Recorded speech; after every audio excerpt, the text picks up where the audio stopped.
औरत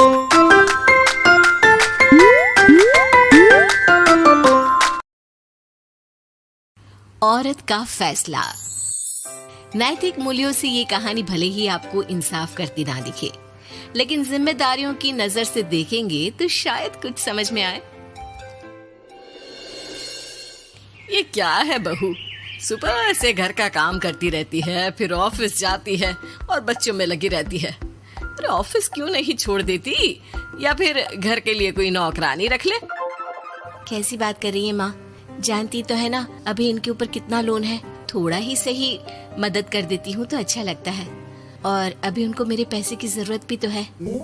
सुधा चंदर को बचपन से प्यार करती थी। एक ही मोहल्ले में खेल कूद कर बड़े हुए दोनों। जहाँ सुधा संपन्न परिवार से थी तो वहीं चंदर का परिवार आर्थिक परेशानियों से जूझता ही रहा। लेकिन सुधा की जिद के आगे किसी की नहीं चली। सुधा, कल ऑफिस जल्दी जाना है और 2 दिन के लिए गुजरात ऑफिस के काम से भी जाना होगा। अरे कैसी बात कर रहा है बेटा, बहू को अगले महीने बच्चा होने वाला है, इस वक्त तो उसके साथ रहे। अरे कोई बात नहीं ना माँ, उनको जरूरी काम होगा, वरना मेरा चंदर ऐसे वक्त में मुझे छोड़कर कभी नहीं जाता।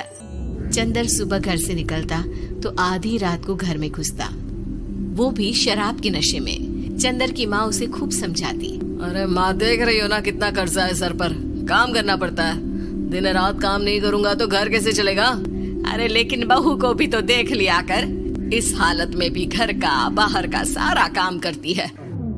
चंदर तो जैसे माँ की बात सुनकर भी अनसुना कर देता है। ऑफिस के बाद चंदर का फोन माँ के पास आता है। माँ, वो ऑफिस के काम से आज रात के लिए पास के शहर के ऑफिस जाना पड़ रहा है, कल सुबह आ जाऊंगा। सुधा रात को कमरे में सो रही होती है कि उसके पेट में दर्द होता है। सुधा चंदर को वीडियो कॉल करती है। इनको फोन कर लो, शायद कुछ आराम मिले। लेकिन 10 बार फोन करने पर भी वो सुधा का फोन नहीं उठाता। ऑफिस के काम से गए हैं, हो सकता है बिजी हो। कितनी मेहनत कर रहे हैं हम लोगों के लिए। सुधा सो तो जाती है, लेकिन अकेले उसे कमरे में डर लगता है। अगले रोज चंदर घर आता है, जहाँ सुधा ऑफिस जाने के लिए तैयार हो रही थी। तुम आज भी ऑफिस जाओगे? कल रात भर तो ड्यूटी की है, थक जाओगे, छुट्टी ले लो ना। अरे नहीं नहीं, कैसी बात कर रही हो, ये तो पॉसिबल ही नहीं है। अच्छा रुको, मैं जल्दी से तुम्हारा खाना और नाश्ता बना देती हूँ। बेचारी सुधा ऑफिस जाना छोड़कर लग जाती है पति के लिए खाना बनाने, उसके कपड़े प्रेस करने और जरूरत का सामान मुहैया कराने के लिए। हो सके तो रात की ड्यूटी मत लिया करो ना, मुझे बहुत डर लगता है। अरे यार क्या है, तुम तो ऐसे बिहेव कर रही हो कि तुम ही अकेली हो जिसे बच्चा होने वाला है। इतने लोगों के पति जो काम के सिलसिले में बाहर होते हैं, उनका क्या? सुधा को चंदर के मुंह से ये बातें अजीब लगती है। अरे हुआ क्या है तुमको? पहले तो तुम मेरा कितना ख्याल रखते थे, मेरे पास रहते थे, मेरी दवा से लेकर खाने पीने तक का सारा ख्याल। और अब इस बार तो तुम एक दफा भी मेरे साथ डॉक्टर के पास नहीं आए, क्यों? अरे पागल हो गई हो क्या? पागल वाली बात कर रही हो। काम धंधा देखो या फिर तुम्हें लेकर टहलता फिरूं। और मुझे शुक्रवार की रात को काम से निकलना है, सोमवार आऊंगा। सुधा को समझ में नहीं आता कि क्यों अचानक से चंदर को फील्ड का काम मिल गया है। लेकिन एक दिन, सुधा, मैं और चंदर जरा एक रिश्तेदार के घर जा रहे हैं, तुम भी तैयार हो जाओ, घर में अकेली कैसी रहोगी।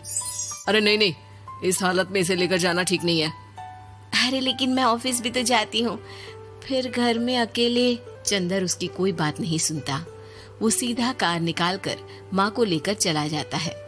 सुधा घर के काम में लग जाती है कि अचानक उसकी नजर चंदर के बैग पर पड़ती है, जिसमें एक कागज दिखाई देता है।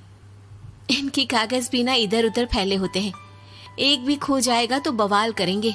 लेकिन जैसे ही सुधा वो कागज खोलकर देखती है तो वो सदमे में आ जाती है। दरअसल वो कागज नहीं, बल्कि चंदर और उसके ऑफिस में काम करने वाली लड़की चांदनी की गोवा की टिकट होती है। सुधा चंदर के बैग को खोलकर देखती है तो उसे होटल के बिल से लेकर महंगे गिफ्ट्स और दूसरे शहरों के टिकट मिलते हैं। सुधा को समझते देर नहीं लगती कि उसका पति किसी और लड़की के साथ है। चंदर के आने पर सुधा उससे बात करती है। अरे नहीं नहीं, ऐसा कुछ नहीं है, तुमको गलत फहमी हो गई है। लेकिन जब सुधा के सवाल तीखे हो जाते हैं तो चंदर को अपनी गलती माननी पड़ती है और वो सुधा से माफी मांग लेता है। सुधा फैसला कर लेती है कि वो चंदर को छोड़ देगी। बच्चे और सामान को लेकर वो घर से निकल ही रही होती है कि सास उसे रोकती है। कहाँ जाएगी बेटा, रुक जा। चंदर को सुधा का जाना खल नहीं रहा था।